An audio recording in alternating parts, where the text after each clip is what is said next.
Welcome back to Shadowverse. They just started revealing cards for the Resurgent Legends mini set, and what a start to the season, because in one stream they revealed 7 cards out of like the, 18, 19 that usually gets revealed for a mini expansion. So yeah, quite a huge chunk of them in one go. Before we get into it though, I want to say I also have a reveal for the 17th of February on this very channel, youtube.com/Ignideus, so keep your eyes peeled for that. Now, let's take a look at the cards they revealed and what's archetypes they're supporting at the end of the day. First up, we have the Portalcraft legendary Dyne, Heavenly Swordsman. These are fan translations, by the way. We'll get the official translations soon enough, but the effect should be very accurate. So the names might be different at the end, but the effects should be the same. Accelerate 1, destroy all allied artifact followers in play. If at least 2 followers were destroyed by this effect, destroy 2 random enemy followers. Insanely good effect. It can proc your own rhinos, so you don't board lock yourself, and 1 cost for that effect is crazy, crazy strong.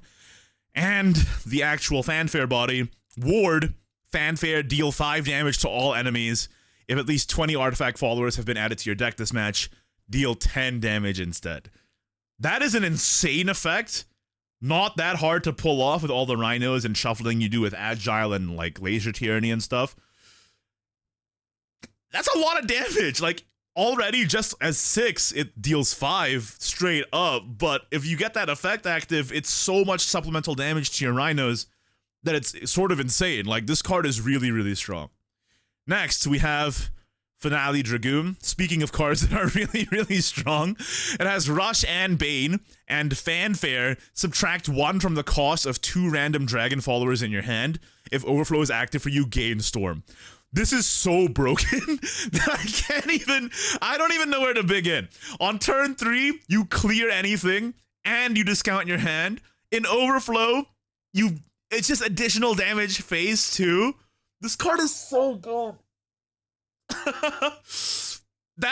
Yeah. It's a simple card. There's really not much to say about it other than that's insane. Next, Dragonslayer's Tragedy. It's a 9-cost spell. Banish all enemy cards. It's a really heavy spell and really only playable with Degenerate Dragon. I will say though, because of its costs, it does pollute your deck post Worm God, and by doing so, you have less good targets off of Relic Dragon, so it could affect your consistency in that way. But if you're playing Big Dragon, you play this with Degenerate, it's a great target rather than playing all that glitters to completely answer your entire enemy's board, and could actually be teched in. So a little heavy, but you can do it with the Degenerate, right? Next, Durandal. Sorry, Roland. Durandal is a sword. Roland, the Flawless. Ward, Fanfare. If allied followers have evolved 3 times, destroy an enemy follower and restore 3 defense to your leader. If allied followers have evolved at least 5 times, also draw 2 cards and restore 4 play points. And evolve, summon Durandal, the Eternal, which is the sword, right? So already it's nice payoff for evolving, especially with Neutral Sword being able to evolve a lot with Charlemagne and the neutral package. What does Durandal do? It has an insane effect. While this amulet is in play, your leader and all allied followers in play and that come into play have the following effect. Can't be targeted. Can't be targeted. All of your followers and your leader, they need to remove the amulet. That is crazy. That is so annoying. Like, well, I mean, the dragon spell answers it, I guess. To be fair, you can also use Lucius to get rid of the amulet. Every class has access to Lucius, right? But if you can, like, hide a Galder behind this effect or a Weiss behind this effect, it is incredibly annoying. And remember, if you have that evolve condition, which you should from evolving a lot as Neutral Sword, or just as an evolved sword in general, this costs 2 play points. It costs 2 play points, it heals you, it destroys, and it summons a guy. The Durandal. That's strong, alright? So far, these have all been crazy. Next, we have the sword officer here. Actually, yeah. I just want to confirm, Roland and Durandal are both commanders, and this is an officer. So this is Day, Master Agent, 3 play point, 2/2. It has Storm, Fanfare, put Special Investigation into your hand. It's a token spell. And on Evolve, it doesn't gain any stats, but it gains Ambush and Strike, draw a card. Special Investigation evolves the Day, so you get to run in with Day, then evolve it with the spell, and then it gains Ambush and Strike. And it has put an Agent Evan into your hand as well. And if you put Evan into your hand, it's a 0-cost 2/2 with Rush and Fanfare, give another allied follower a +1/+1. So you can give your Day the +1/+1 in Ambush, I believe, or you can have a 0-cost buffer for a neutral to proc and evolve with Charlemagne. So, great card once again. All the cards so far are fantastic. This is representing 1, maybe 2 free Evos. And for very cheap, right? In a class that evolves a lot for your Durandal and your other payoffs like Grimnir and Alice. Yeah, that's pretty sick. I think this card is good. And they're both officers. Okay. Next, we have Oceanus, Ambiguous Radiance, neutral follower.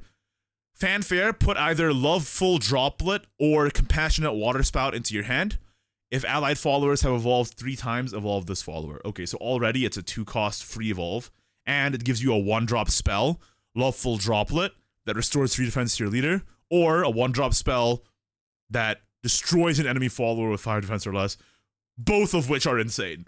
For 1 cost and a free evolve, also an additional free evolve for your neutral sword or your evolve portal, and, you know, you can combo that with Blooming Dancer.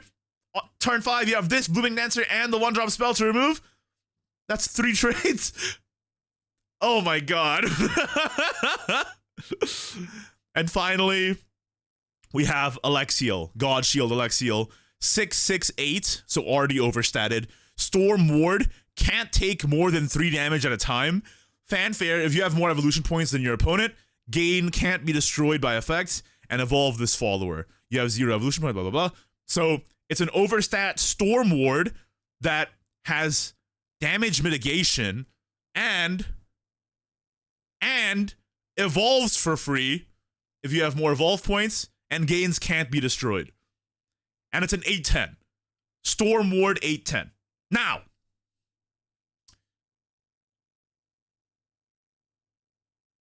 what are the implications? The overstat is crazy, but the synergy, not insane. Sort of just like a standalone good card. There are a couple things you can do with it. You can cheat it out with Pendulum, obviously, right? Cheat it out with Pendulum.